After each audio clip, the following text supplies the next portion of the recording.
አንተርፕረነር መሆን ትፈልጋለህ? ነገር ግን ከምን እንደምትጀምር ግራ ገብቶሃል።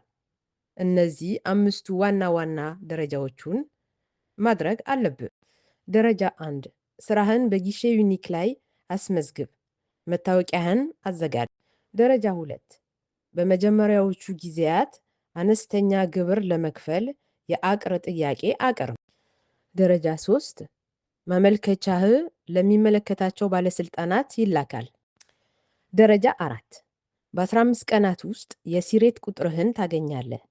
ይሄ ደረሰኝ ለመቁረጥ የሚያስችል አስማታዊ ቁጥር ነው። ደረጃ 5 በመጨረሻም መስራት ትችላለህ።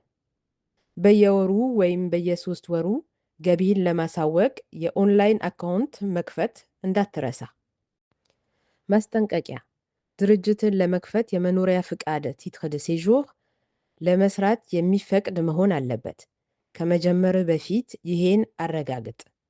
ለተጨማሪ መረጃ ሰብስክራይብ አድርግ።